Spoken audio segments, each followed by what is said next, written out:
Atos capítulo 10, versículos 1 até o 8. Essa mensagem fala sobre mais de Deus e do seu reino. Vamos ler Atos 10, 1 até o 8. Morava em Cesareia um homem de nome Cornélio, centurião da corte chamada italiana, piedoso e temente a Deus com toda a sua casa, e que fazia muitas esmolas ao povo e de contínuo orava a Deus. Esse homem observou claramente durante uma visão, cerca da hora 9 do dia, um anjo de Deus que se aproximou dele e lhe disse: Cornélio. Este, fixando nele os olhos e possuído de temor, perguntou: Que é, Senhor? E o anjo lhe disse: As tuas orações e as tuas esmolas subiram para a memória diante de Deus. Agora, envia mensageiros a Jope e manda chamar Simão, que tem por sobrenome Pedro. Ele está hospedado com Simão, o curtidor, cuja residência está situada à beira-mar. Logo que se retirou, o anjo que lhe falava chamou 2 dos seus domésticos e um soldado piedoso dos que estavam a seu serviço, e, havendo-lhes contado tudo, enviou-os a Jope. Texto já conhecido da maioria de vocês. Esse pedaço que nós lemos, o início do Atos 10, também o início do 11, e todo o capítulo 10 de Atos, podem ser observados com visões diferentes. Uma delas é a partir do que ocorreu com Pedro. Como Deus começou a mudar os seus pensamentos sobre os gentios e como o evangelho do reino então chegou aos não-judeus, que são gentios. E a outra forma é a ação divina e maravilhosa sobre Cornélio e toda a sua casa, o milagre que ocorreu ali a partir do que nós lemos. Nós percebemos o controle de Deus sobre toda a narrativa histórica, tanto relacionada a Pedro quanto a Cornélio e as uniões desses 2 homens e de outras pessoas envolvidas. Mas nós vamos focar na salvação que chegou numa casa, no reino de Deus que veio a partir da devoção de um homem. E esse homem, em primeiro lugar, era alguém que buscava a Deus desesperadamente. Romano, Cornélio, centurião, comandava 100 homens, uma pessoa cuidadosamente selecionada para o cargo, porque a sua função era muito importante, de confiança, trazer estabilidade àquele sistema. Imaginem, uma legião tinha 6.000 homens. Uma legião era dividida em 10 cortes, portanto, cada corte tinha 600 pessoas, homens, soldados, guerreiros. E o Cornélio cuidava de uma que se chamava italiana, uma corte. Da corte chamada italiana. Ele era centurião de uma dessa corte. A corte tinha 600, eram 6 centuriões, certo? O Cornélio fazia parte da corte italiana. É tipo um grupo de elite, que provavelmente atuava como guarda-costas do procurador romano, que residia lá em Cesareia. Essa é a cidade, capital romana da Palestina. Porto importantíssimo no mar Mediterrâneo, a uns 100 quilômetros de Jerusalém, cidade construída em honra dos Césares, por isso o nome Cesareia. A Bíblia diz: piedoso e temente a Deus com toda a sua casa. Toda a sua casa, a família inteira, esposa e filhos, apesar de não citados, cultivavam uma espiritualidade. Levavam Deus a sério. E Cornélio se preocupava com eles. E preocupava-se também com os outros que estavam ali servindo. as pessoas ao seu redor que de alguma forma dependiam dele. Fazia muitas esmolas ao povo judeu, era generoso, atento às pessoas, atento às necessidades, não um carrasco, apesar do Império Romano dominar ali aquela região.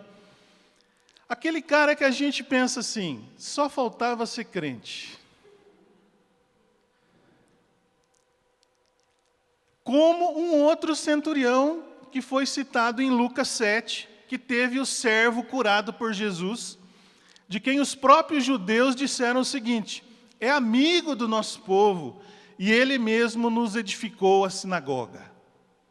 Então, o Cornélio era dessa estirpe de pessoa, bondosa, generosa, e tinha uma sede espiritual inspiradora.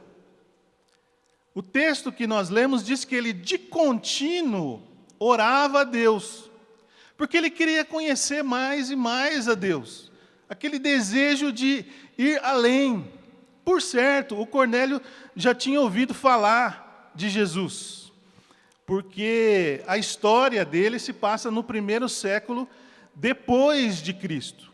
E segundo o comentário da Bíblia King James, no original, Cornélio orava pedindo a Deus por uma revelação quanto ao verdadeiro caminho a seguir. Ele não era circuncidado no judaísmo, mas procurava seguir os ritos da lei, como, por exemplo, orar 3 vezes ao dia. Se a Bíblia falar que era de contínuo, era mais do que 3 vezes. E nem era batizado ainda como os cristãos, seguidores de Jesus. Então nós temos aí esse quadro. Cornélio, romano, centurião, vivia em Cesareia, piedoso, temente a Deus, orava continuamente e fazia esmolas ao povo. Tinha sede espiritual. E continua o versículo 3, ele fala na hora 9, mais ou menos umas 3 da tarde, ele teve uma visão enquanto orava. E de repente, um anjo aparece, um anjo com vestes resplandecentes, e falou o nome dele, Cornélio. Ele tomou um grande susto e respondeu, que é, Senhor? Reparem na resposta, não foi quem é. O que o Senhor quer comigo? O que é? Do que se trata?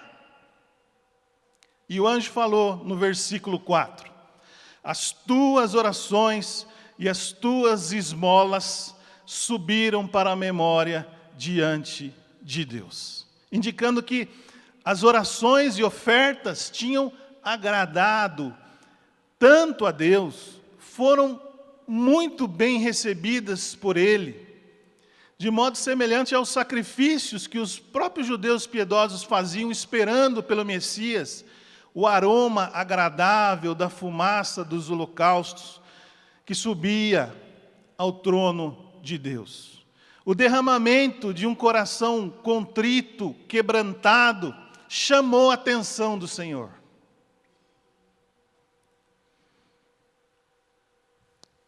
Deus pôs os olhos naquele homem, que não tinha nada a ver com o povo escolhido, com Israel.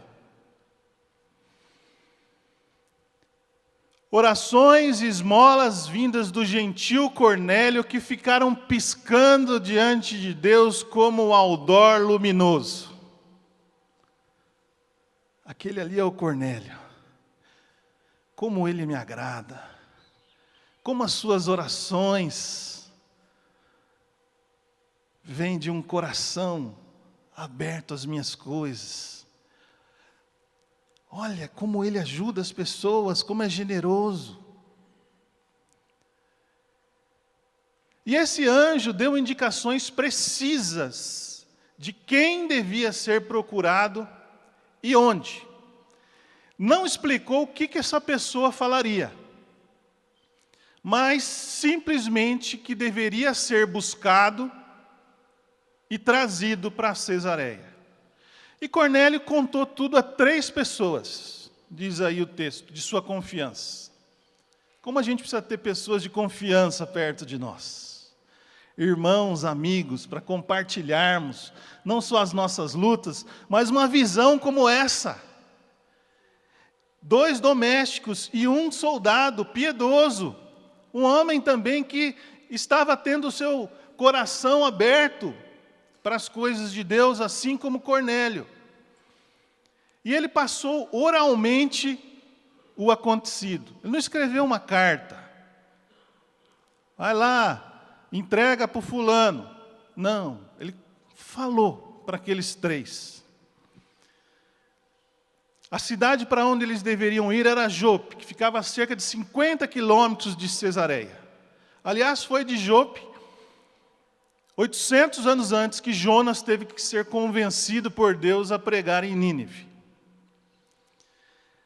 Só que para chegar a Jope levava 2 dias de caminhada, ou de cavalo. Eu fico imaginando a expectativa que viveu Cornélio, aguardando o retorno dos 3 mensageiros. E aí entra Simão, sobrenome Pedro. Quem colocou esse sobrenome Pedro? Foi o próprio Jesus. Significa pedra. Estava hospedado em Jope, na casa de Simão, curtidor de couro. Uma profissão que não era muito aceita pelos judeus tradicionais, porque era preciso tocar em animais mortos para tirar o couro e comercializá-lo. E a casa era perto do mar.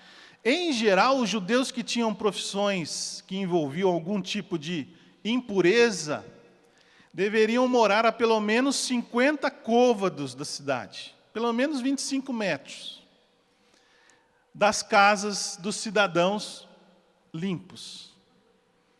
Então esse é Simão, sobrenome Pedro, estava em Jope, na casa de outro Simão, o curtidor, perto do mar. E eu pergunto a vocês, essa plateia bonita aqui nesse domingo cedo, por que o anjo mesmo não deu as explicações que Cornélio buscava? Por que não foi o próprio anjo que explicou para ele as coisas, como deveriam ser?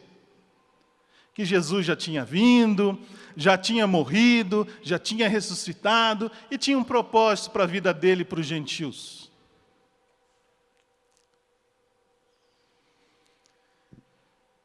E eu me arrisco aqui a responder.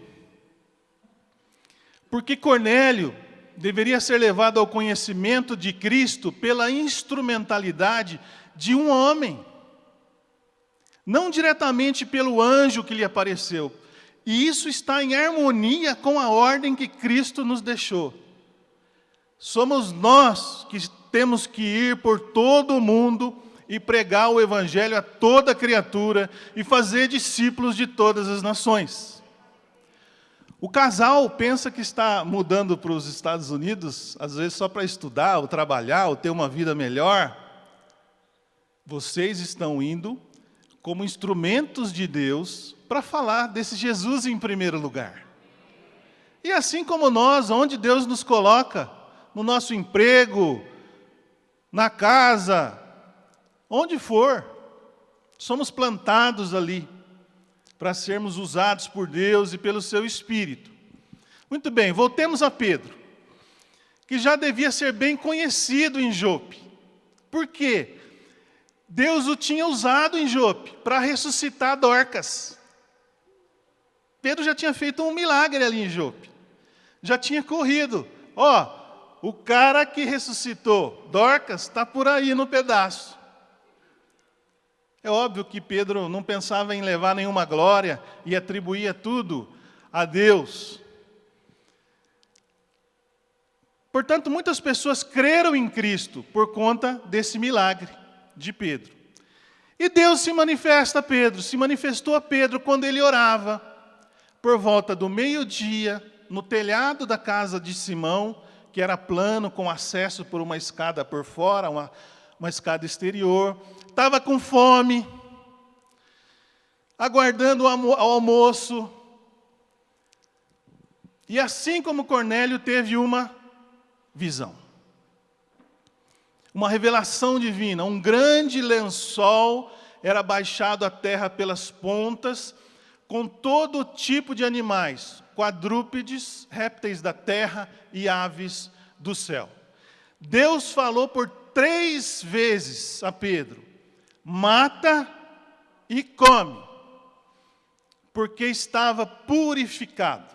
Vamos ler esse trechinho aí, Atos 10, 13 até o 16. E ouviu-se uma voz que se dirigia a ele: levanta-te, Pedro, mata e come. Mas Pedro replicou: de modo nenhum, Senhor. De jeito nenhum, porque jamais comi coisa alguma comum e imunda. Segunda vez a voz lhe falou: ao que Deus purificou, não consideres comum. Sucedeu isso por 3 vezes. E logo aquele objeto foi recolhido ao céu. Que conflito para Pedro. Porque na visão havia animais considerados comuns e imundos, que não faziam parte das carnes que os judeus podiam comer regularmente segundo a lei. Eu não vou entrar aqui em explicações sobre as restrições alimentares judaicas. Basta para nós sabermos que Deus mandou comer de tudo, matar e comer, por 3 vezes, e que Pedro, muito assustado, respondeu que não, de jeito nenhum. Só por curiosidade, esse número 3, né? Pedro negou Jesus 3 vezes. Ao restaurá-lo, Pedro perguntou: tu me amas? Jesus perguntou para Pedro 3 vezes: tu me amas? E aqui, essa repetição, reforçando a lição: mata e come. E o que significa essa purificação? Deixar de lado todas as barreiras que impedissem uma plena comunhão com os gentios. Não se tratava de comida, não tinha nada a ver com comida, mas com pessoas. Porque Jesus já tinha demonstrado isso na cruz. O amor de Deus em Cristo desfez as distinções de raça, de nacionalidade, de sexo, de idade, de condição social, status financeiro, de grau de cultura, de posição política e outras questões que nos dividem. Toda a humanidade foi redimida por meio da encarnação, do sacrifício e da ascensão de Cristo. E isso precisou ser relembrado a Pedro de uma forma prática, que foi essa visão. Nem mesmo o mais errante pagão era considerado comum ou imundo. Deus estava disposto a aceitar todos os seres humanos. Será que você podia repetir comigo a palavra todos? Todos! E foi isso que ele fez através de Jesus. E enquanto Pedro tentava processar todas essas informações, perplexo, sem saber direito o que fazer, o Espírito Santo, o Espírito, Espírito de Cristo, Espírito da vida, Espírito de Deus, Espírito da verdade, esse Espírito o avisou que estavam chegando uns homens de Cesareia para procurá-lo, e que ele devia acompanhá-los sem hesitar, sem vacilar. O versículo 20 desse capítulo 10 fala que os homens foram enviados pelo próprio Espírito. Olha que texto, ó. Levanta-te, pois, desce e vai com eles, nada duvidando, porque eu os enviei. Quem enviou? O Espírito. Uai, mas não era Cornélio que tinha mandado os mensageiros? Em tese, sim. Em cumprimento ao que o anjo tinha mandado. Mas o Espírito já estava trabalhando, coordenando todos os movimentos para o cumprimento da vontade de Deus. E Pedro logo se apresentou: aqui me tendes? É a mim que vocês estão buscando? O que vocês querem? E vejam o nó que o Espírito estava desatando na cabeça de Pedro. Para o judeu, o gentil era imundo, até a poeira da terra dele era suja, intocável. Se por acaso um gentil entrasse na casa de um judeu, tudo deveria ser purificado, limpo, inclusive a comida. Para o gentil, o judeu era desprezível e suas exigências ridículas. Ele não aceitava a prática da circuncisão, não entendia os rituais detalhados do culto judaico, rejeitava as separações entre animais puros e impuros, assim como a adoração do judeu a um Deus invisível que não queria que nenhuma imagem o representasse. E esse Pedro, que teve essa visão, que estava sendo trabalhado por Deus, hospedou aqueles homens, recebeu-os na sua casa, ou melhor, na casa de Simão, o curtidor. E no dia seguinte, seguiu viagem com eles, juntamente com mais 6 irmãos de Jope. E após 2 dias, ou seja, 2 dias de Cesareia a Jope, mais 2 de Jope, até de volta a Cesareia, 4 dias, chegou na casa de Cornélio, que estava esperando. E o centurião foi recebê-lo pessoalmente, honrando, uma visita ilustre, e quis se ajoelhar aos pés dele, como se fosse um Deus, como se Pedro fosse um Deus.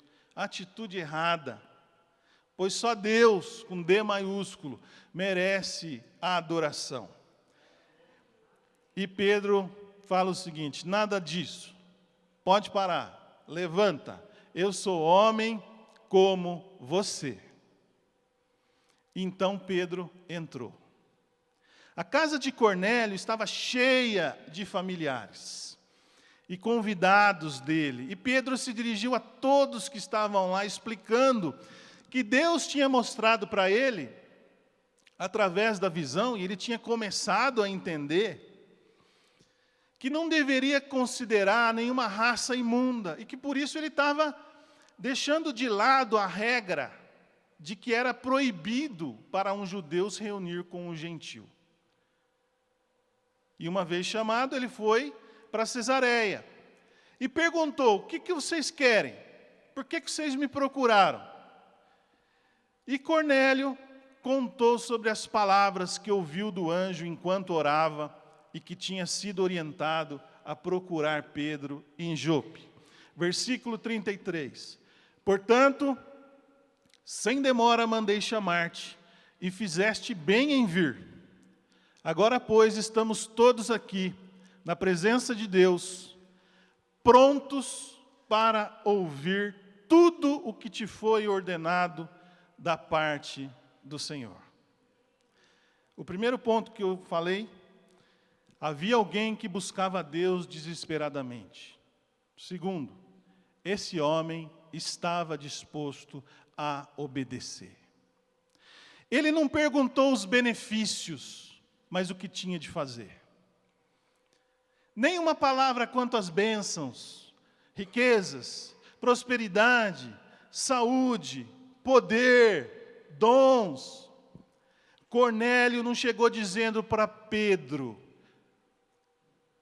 fala-nos o que Deus pode fazer por nós para nós sermos pessoas vitoriosas, pessoas de sucesso, saudáveis e que nunca sofrem. Não. Ele só queria saber o seguinte: o que Deus espera de nós em termos de obediência? O que nos foi ordenado? O que nós precisamos fazer? E Pedro, então, anunciou o evangelho do reino de Deus.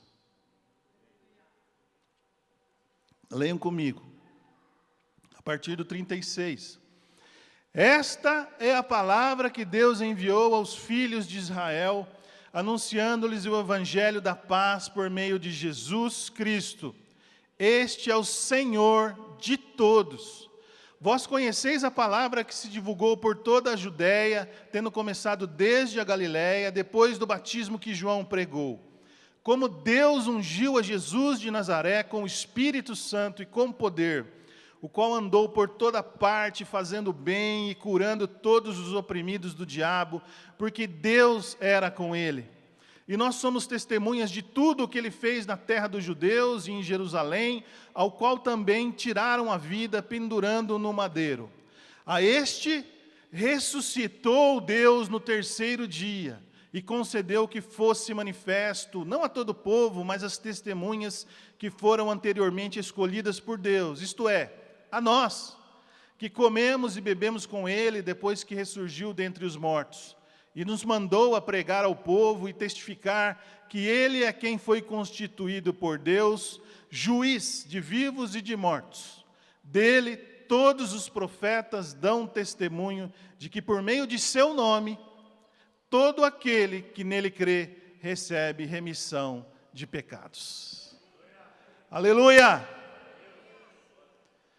Pedro começou falando aí no verso 36, que este evangelho promove a paz.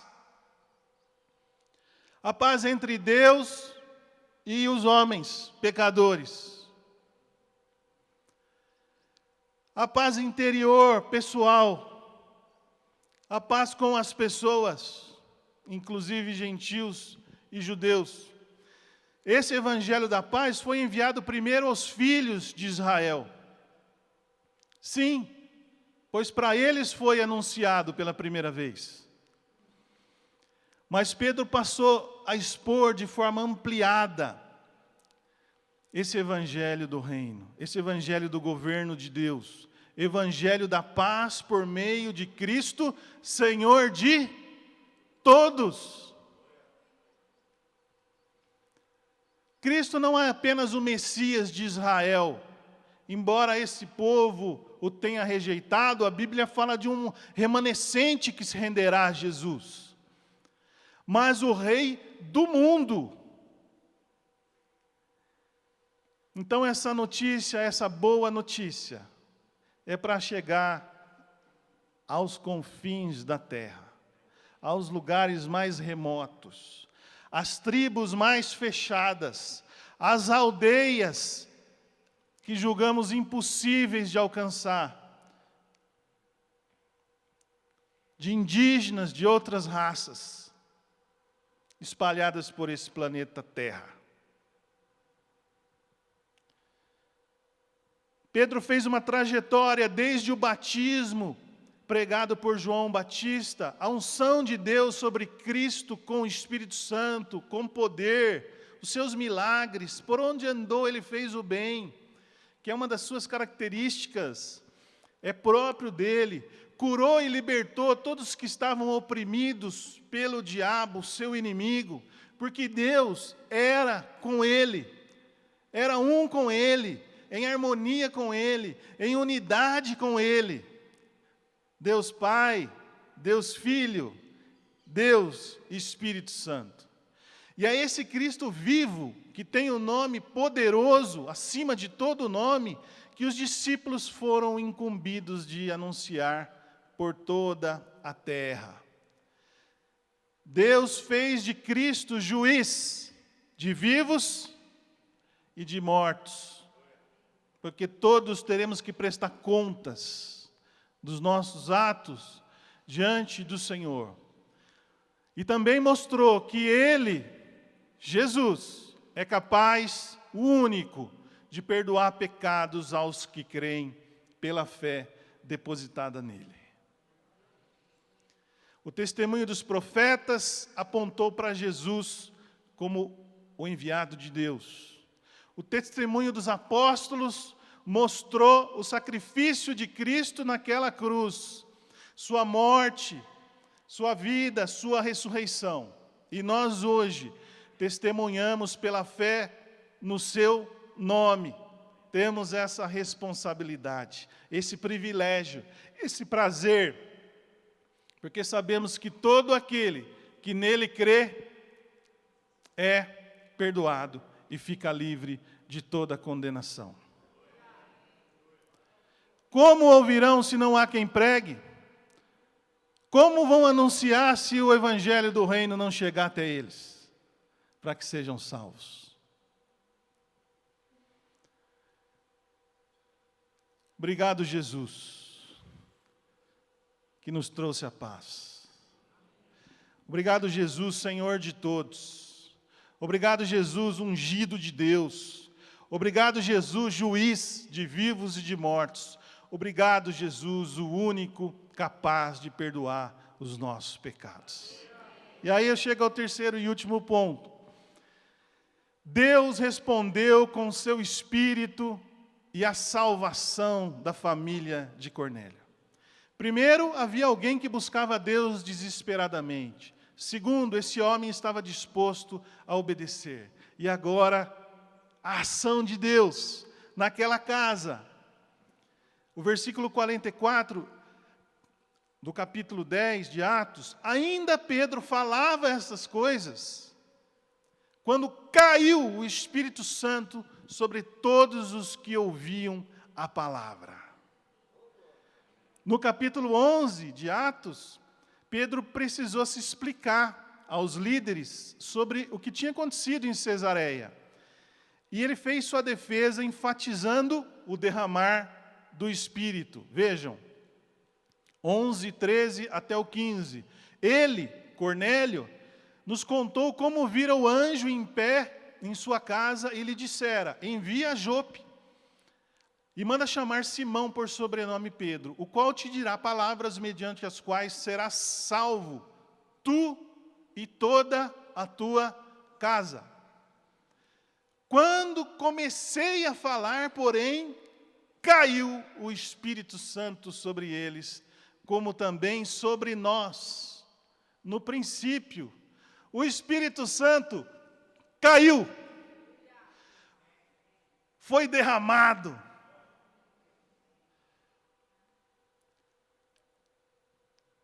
O novo impulso veio de cima, veio do alto. Uma manifestação sobrenatural, divina. Pedro nem tinha terminado de falar e BUM!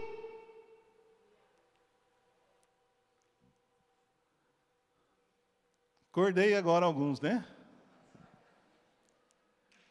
Houve uma grande semelhança com o que nós lemos em Atos 2:2. Quando ocorreu o Pentecostes em Jerusalém, os 120 estavam reunidos no cenáculo, uma sala grande, e diz lá, de repente veio do céu um som, como de um vento impetuoso, e encheu toda a casa onde estavam assentados. Difícil para aqueles 6 judeus que acompanhavam Pedro entenderem, porque eles não tiveram a mesma visão de Pedro.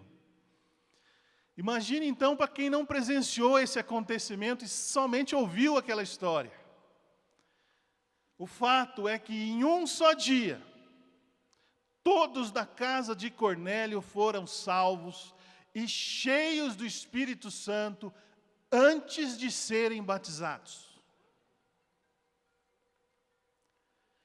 Falaram em línguas estranhas, engrandeceram a Deus e logo em seguida passaram pelas águas do batismo. A expressão tu e toda a tua casa inclui não apenas a família, esposa, filhos, mas também escravos, empregados e os que estavam sob a autoridade de Cornélio. Foi um efeito maravilhoso. Efeito dominó. As pessoas foram transportadas da cegueira espiritual para a maravilhosa luz e para a vida. Deus concedeu um Pentecostes particular. A revolução foi tanta que pediram para que Pedro permanecesse mais um tempo com eles. Certamente para aprenderem um pouco mais sobre o caminho, a verdade e a vida. E aí eu concluo. Entre as lições que nós podemos tirar de Atos 10, está o exemplo desse homem chamado Cornélio. Centurião romano, temente, piedoso a Deus, homem de oração contínua, generoso, muito generoso nas suas ofertas, mas que percebeu que faltava algo na sua caminhada espiritual. Ele cultivava um relacionamento fervoroso com Deus, do jeito que ele tinha aprendido no judaísmo. E Pedro, então, anunciou-lhe o amor de Jesus por ele e por toda a humanidade. E se faltava Cristo, então faltava tudo para Cornélio. Naquela casa em Cesareia, cidade portuária, capital romana da Palestina, havia alguém que buscava a Deus desesperadamente. Esse homem estava disposto a obedecer, a fazer sacrifícios, a deixar sua vontade de lado. E Deus respondeu. Ao ouvir a palavra, o Espírito Santo foi derramado, aquela família foi salva. Cornélio foi o primeiro cristão gentil, creu, foi batizado, recebeu o perdão dos pecados, representando que o Evangelho não seria restrito aos limites do judaísmo, mas estendido a todas as nações judaicas. Na casa dele houve uma das grandes manifestações do poder de Deus e da graça divina. Assim como na igreja primitiva em Jerusalém, ali também ocorreu um Pentecostes. E como resultado, todos que estavam ali foram batizados e salvos. O encontro entre Cornélio e Pedro fez parte do processo da mudança de mente do apóstolo quanto aos gentios. Reparem, os dois foram preparados com visões. Os dois obedeceram. Os dois foram instrumentos de Deus. Um para a sua família, o outro para todos os gentios. Porque o propósito de Deus sempre foi alcançar todas as nações com a salvação através de Jesus Cristo. Nós somos uma igreja missionária. Essa é a natureza da igreja. E nós temos que ir para muitas outras nações onde ainda o Evangelho não chegou. É nossa responsabilidade. Deus fala conosco através da sua palavra e da ordem que já foi deixada por Jesus Cristo. E é interessante ver que Deus continua trabalhando na vida de Pedro, quanto aos seus preconceitos e sua visão do reino. Em Atos 11, eu já citei, ele contou com entusiasmo aos líderes judeus sobre a experiência na casa de Cornélio. Em Atos 15, teve o concílio em Jerusalém para tratar sobre a circuncisão ou não dos que se convertiam. E Pedro foi novamente importante, lembrando do que se passou na casa de Cornélio. Mas ele também foi chamado a atenção por Paulo, e isso está registrado em Gálatas, ao sair da mesa que ele comia com os gentios e se afastar deles quando chegou um grupo de judeus. Existem coisas que estão colocadas em nossa mente e Deus quer quebrar isso. E Ele nos dá oportunidades e Ele vai trabalhando como trabalhou na vida de Pedro. Ele está fazendo isso com você agora. Muitos pré-conceitos que nós temos precisam ser derrubados. Muitas coisas falsas que foram construídas na nossa mente precisam cair e serem construídas de novo com base naquilo que é eterno, na sua palavra. E pelo poder do Espírito Santo, qualquer parede de separação entre aqueles judeus e gentios foi derrubada para surpresa dos que acompanharam Pedro, para o choque da igreja em Jerusalém. Aleluia, porque o Espírito de Deus é capaz de quebrar qualquer barreira que possa existir entre nós. irmãos da comunidade aqui. Qualquer barreira que exista entre nós, o Espírito quer derrubar, para que haja reconciliação, para que haja perdão, para que nós podemos realmente sermos um, e o nosso testemunho sirva de referência a começar nessa cidade, e por onde mais Deus nos levar. Mas também, qualquer barreira entre nós, que estamos reunidos aqui como igreja do Senhor Jesus, e aqueles que aguardam que seja anunciado o Evangelho do reino, do governo de Deus. Meus irmãos, oremos pela nossa família, como Cornélio, com empenho, com dedicação. Cornélio orava e jejuava por aqueles que ainda não receberam esse Jesus, pelos nossos filhos que estão longe de Cristo. Oremos pela nossa família, oremos pelo derramamento do Espírito Santo sobre a nossa casa.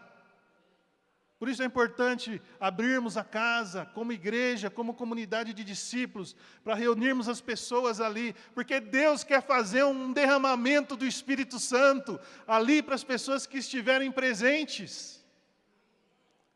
Mas se nós travamos, fechamos isso, fechamos a porta das nossas casas, como o Espírito vai ser então derramado? Aos vizinhos, aos amigos, aos colegas? Oremos pelo avivamento sobre a igreja do Senhor Jesus, para que nós sejamos testemunhas comprometidas com o seu reino. Amém e amém.